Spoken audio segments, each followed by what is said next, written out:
Hi అండి. ఈరోజు వచ్చేసి సండే స్పెషల్ వీడియో అనమాట. సో మేమైతే సండే స్పెషల్ అయితే ఈరోజు తలకాయ కూర చేసుకున్నామండి. సో వీడియో అయితే ప్రాసెస్ అంతా చూపిస్తా అనమాట. ఫస్ట్ టైం కూడా చేసేవాళ్ళు, ఇప్పటి వరకు ట్రై చేయలేని వాళ్ళు కూడా చాలా సింపుల్గా చేసేటట్టు అయితే కర్రీ అయితే చూపిస్తున్నానండి. సో చాలా అంటే చాలా టేస్టీగా చేసుకోవచ్చు అనమాట. అలానే మన ఇంట్లో ఉన్న ఇంగ్రీడియంట్స్తోనే చాలా సింపుల్గా చాలా టేస్టీగా ఎలా చేసుకోవాలో ఈ వీడియోలో అయితే చూపిస్తున్నానండి. సో వీడియో ఎక్కడ కూడా స్కిప్ చేయకుండా ఫస్ట్ నుంచి లాస్ట్ వరకు అయితే చూడండి. అలానే వీడియో నచ్చినట్లయితే తప్పకుండా ఒక చిన్న లైక్ అనేది ఇవ్వండి ఫ్రెండ్స్. మీరు ఇచ్చే ఒక లైక్తోనే నాకు ఇంకా మోర్ వీడియోస్ చేయాలనే మోటివేషన్ అయితే నాకు వస్తుంది అనమాట. అయితే ఇక్కడ చూడండి, పొద్దున్నే ఈరోజు సండే అంటే ఏదో ఒక నాన్ వెజ్ అయితే ఉండాలి కదండి. సో మా వారైతే ఏం తీసుకురావాలా అనేసి నన్ను అడిగితే ఎందుకో తలకాయ మాంసం తినాలనిపిస్తుంది, చాలా రోజులైంది కదా అనేసి చెప్పానండి. సో ఎప్పుడు చూసినా చికెన్ తెచ్చుకుంటున్నాం అనమాట. సో పిల్లలు చికెన్ తప్ప ఇంకా వేరే తినరనమాట. ఈ తలకాయ కూర కానీ లేకపోతే మటన్ కానీ ఏది తినరండి వాళ్ళైతే. సో వాళ్ళ కోసమైనా సరే మేము కూడా చికెనే తెచ్చుకుంటామన్నమాట. ఎప్పుడు చూసినా చికెన్ తిని బోర్ కొడుతుంది అనేసి తలకాయ కూర అయితే చాలా రోజులైందండి, చెప్పాలంటే కొన్ని నెలలే అవుతుందన్నమాట. సో తెచ్చుకోక అయితే తలకాయ కూర తిందాం అనేసి ఇంకా నేను మా వారైతే అనుకున్నామండి. సో తీసుకొచ్చాడనమాట. ఇంకా ఇక్కడ చూడండి, ఈ తలకాయ మాంసంని బాగా అంటే ఒక 4-5 సార్లు అయితే కడగాలండి నీళ్ళలో. సో అప్పుడే ఆ స్మెల్ అనేది పోతుంది. అలానే ఆ జిడ్డు అయితే చాలా ఉంటుందండి, ఎందుకంటే అది కొంచెం ఆయిల్గా ఉంటుంది అనమాట. సో తలకాయ మాంసం అయితే బాగా కడిగేసుకున్న తర్వాత ఇంకా దాంట్లో ఉన్న బ్రెయిన్ అయితే పక్కన పెట్టేశానండి. సో బ్రెయిన్ ఫ్రై చేద్దాం అనేసి. అయితే ఇక్కడ చూడండి, నేను ఫస్ట్ ఈ మాంసం అంతా కడిగేసిన తర్వాత కుక్కర్లో అయితే పెట్టేస్తున్నాను అనమాట. ఎప్పుడైనా సరే మనం తలకాయ కూర చేయాలి అంటే ఖచ్చితంగా కుక్కర్లో అయితే ఉడకబెట్టుకోవాలండి ఫస్ట్ అయితే. అప్పుడే మనం కర్రీ చేసేటప్పుడు టేస్ట్ అలానే చిక్కగా వస్తుందండి గ్రేవీ అయితే. సో ఈ ముక్కలు కూడా బాగా ఉడికిపోతాయి అన్నమాట. ఫస్ట్ మనం కుక్కర్లో పెట్టేసుకుంటే దీంట్లో కొంచెం పసుపు, అలానే కొద్దిగా సాల్టు, కొద్దిగా ఆయిల్, మీకు కావాలంటే అల్లం వెల్లుల్లి పేస్ట్ కూడా వేసుకోవచ్చండి. ఇప్పుడు అయితే నేనైతే ఇక్కడ కొద్దిగా పసుపు, సాల్టు, ఆయిల్ వేసేసి ఇంకా కొంచెం వాటర్ వేసుకోవాలండి ముక్కలు ఉడకడానికి కోసం అనేసి. సో ఈ వాటర్ వేసుకున్న తర్వాత ఇంకా మూత పెట్టేసి విజిల్స్ అంటే ఒక 7-8, ఒకవేళ బాగా గట్టిగా ముదురుగా ఉన్న మాంసం అయితే ఖచ్చితంగా 10-12 విజిల్స్ అయితే వేసుకోవాలండి. సో అప్పుడే మనకు ఈ తలకాయ కూర అనేది పర్ఫెక్ట్గా వస్తుంది అన్నమాట. సో అయితే నేను ఇక్కడైతే 7-8 విజిల్స్ వచ్చేంత వరకు అయితే నేనైతే ఇలా కలిపేసి ఇంకా స్టవ్ పైన అయితే పెట్టేసుకుంటానండి. సో చూడండి, చాలా సింపుల్గా ఉంటుందండి. తలకాయ కూర అంటే ఏదో పెద్ద ప్రాసెస్ అనుకుంటారు చాలామంది అయితే, కానీ ఒక్కసారి చేశారంటే చాలా సింపుల్గా అనిపిస్తూ ఉంటుందండి. సో ఎవరైనా ఈజీగా చేసేయచ్చు అనమాట. నేనైతే ఎప్పుడు చేసినా ఇదే టైప్లో అయితే చేస్తూ ఉంటానండి. సో ఎప్పుడు కర్రీ చేసినా ఒకే రకమైన టేస్ట్ అయితే వస్తుంది అనమాట. సో చాలా చిక్కటి గ్రేవీ అయితే వస్తుందండి. ఈ కర్రీని మనం ఎలా కావాలంటే అలా చేసుకోవచ్చండి. మనకు చిక్కగా కావాలి గ్రేవీ అంటే చూసుకుంటూ చేసుకోవచ్చు అనమాట. ఒకవేళ రాగి సంగటితోని తినాలి అనుకునే వాళ్ళైతే కొంచెం పల్చగా చేసుకోవాలండి, అప్పుడే సంగటిలోకి అయితే చాలా బాగుంటుంది అనమాట. సో ఇక్కడ చూడండి, నేను విజిల్స్ అయిన తర్వాత అయితే ఇంకా చూపిస్తున్నాను.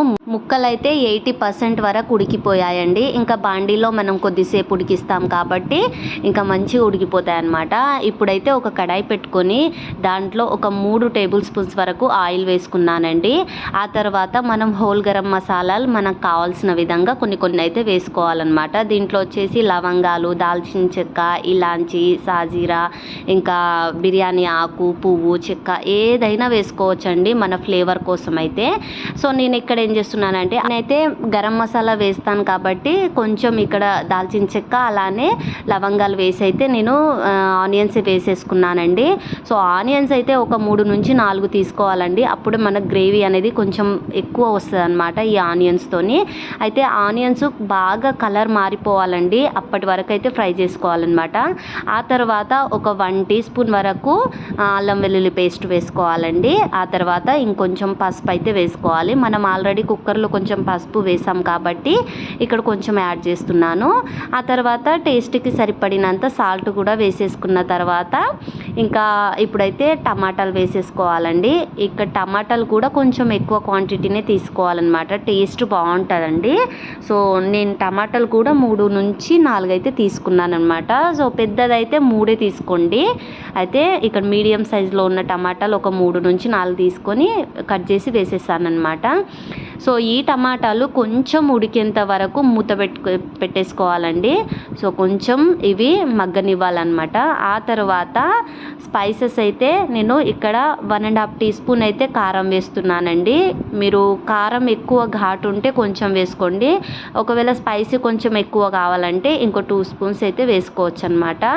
సో నేనైతే 1.5 టీ స్పూన్ అయితే వేసానండి. ఆ తర్వాత 1 టీ స్పూన్ వరకు ధనియాల పౌడరు, ఒక 1/2 టీ స్పూన్ వరకు గరం మసాలా అయితే వేసేసుకున్నాను. ఈ మసాలా అంతా బాగా కలిసేంత వరకు కలుపుకున్న తర్వాత ఇప్పుడు మనం ముందుగా ఉడకబెట్టుకున్న ఈ మటన్ అయితే వేసేసుకోవాలండి దీంట్లోకైతే. సో ఆల్రెడీ మనము ఉడకబెట్టేటప్పుడు దాంట్లో వాటర్ ఉంటుంది కాబట్టి ఆ వాటర్తోనే మనము ఈ కొంచెం సేపు దీన్ని ఉడకబెట్టుకోవాలండి. ఆ తర్వాత దీంట్లో ఏంటంటే నార్మల్ వాటర్ అయితే వేసుకోవద్దండి. సో ఆల్రెడీ ముక్కలు ఉడికి ఉంటాయి కాబట్టి మనము నార్మల్ వాటర్ కనుక వేస్తే అవి మళ్ళీ గట్టి పడిపోయి ఇంకొంచెం టైం ఎక్కువ పడుతుందండి. సో దానికోసమే నేనేం చేస్తూ ఉంటానంటే ఇక్కడ కర్రీ ప్రాసెస్ పెట్టే లోపు నేను పక్కనైతే వేడి నీళ్ళు అయితే చేసుకుంటానండి. సో ఎందుకంటే మనకు గ్రేవీ కోసము ఎంత కావాలో చూసి అంతా నేను కొన్ని వాటర్ అయితే వేడి నీళ్ళు చేసుకుంటానన్నమాట. సో వేడి నీళ్ళు వేసుకోవడం వల్ల కర్రీ తొందరగా అయిపోతుంది, అలానే గ్రేవీ అనేది మనకు తొందరగా వచ్చేస్తుందండి.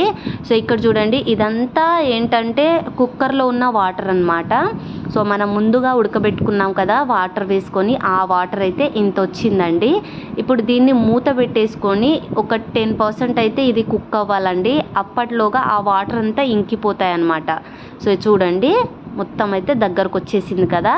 ఇప్పుడు ఈ స్టేజ్లో ఉన్నప్పుడు కొంచెం కొబ్బరి పొడి అనేది వేసేసుకోవాలండి. కొబ్బరి పొడి వేసుకోవడం వల్ల ఇక్కడ టేస్ట్ అయితే హైలైట్ అయిపోతుందండి ఈ కర్రీకి అయితే. సో కొబ్బరి పొడి అయితే ఖచ్చితంగా వేసుకోవాలన్నమాట. ఇలా వేసుకున్న తర్వాత ఇప్పుడు దీన్ని బాగా కలుపుకోవాలండి. కలుపుకున్న తర్వాత నేనైతే ముందుగా అయితే వాటర్ని అయితే వేడి చేసేసుకొని అయితే పక్కన పెట్టేసుకున్నానండి. సో ఇలా కలుపుకున్న తర్వాత ఇప్పుడైతే నేను ఆ వాటర్ కూడా వేసుకుంటాను అనమాట. సో ఎందుకంటే నాకు తలకాయ కర్రీ ఉన్నప్పుడు కొంచెం గ్రేవీ ఎక్కువ ఉంటేనే మంచి అనిపిస్తుందండి. సో మనం జొన్న రొట్టెలోకి కానీ, సంగటిలోకి కానీ, అన్నంలోకి కానీ దేంతోనైనా మనం తీసుకోవచ్చు అనమాట. మీకు కావాలంటే టిఫిన్స్లోకైనా యూజ్ చేయొచ్చండి, చాలా టేస్టీగా ఉంటుంది అనమాట. సో ఇక్కడ చూడండి, నేను ముందుగా వేడి నీళ్ళు చేసుకున్నాను కాబట్టి మనకు ఎక్కువ టైం అనేది పట్టదండి. ఈ కర్రీ ఆల్రెడీ మనకు వేడిలో ఉంటుంది కాబట్టి ఈ వేడి నీళ్ళు పోసుకోవడం వల్ల కర్రీ కొంచెం తొందరగా అయిపోతుంది అనమాట. ఇప్పుడు మనం నార్మల్ వాటర్ వేసామనుకోండి, ఆ కర్రీ మళ్ళీ కూల్ అయిపోయి ఇంకా కొంచెం టైం ఎక్కువ అనేది తీసుకుంటుందండి, ముక్కలు కూడా గట్టి పడిపోతాయి అన్నమాట. సో అదే మనం వేడి నీళ్ళు వేసుకుంటే మాత్రం తొందరగా ఉడికిపోతాయండి ముక్కలు కానీ, గ్రేవీ కానీ తొందరగా వచ్చేస్తుంది అనమాట. సో ఇక్కడ చూడండి ఇలా ఉంది కదా. ఇప్పుడు దీన్ని మూత పెట్టేసి ఒక్క 10 నిమిషాలు కనుక మీరు ఉడికించుకుంటే అంతేనండి, కర్రీ యమ్మీగా టేస్టీగా అయితే రెడీ అయిపోయినట్టే. సో ఇదండి వీడియో. ఐ హోప్ మీకు అయితే నచ్చింది అనుకుంటున్నాను. నచ్చితే కనుక తప్పకుండా like and share and subscribe చేసుకోండి. నెక్స్ట్ మంచి వీడియోతో మళ్ళీ కలుద్దాం. Thank you for watching. Bye.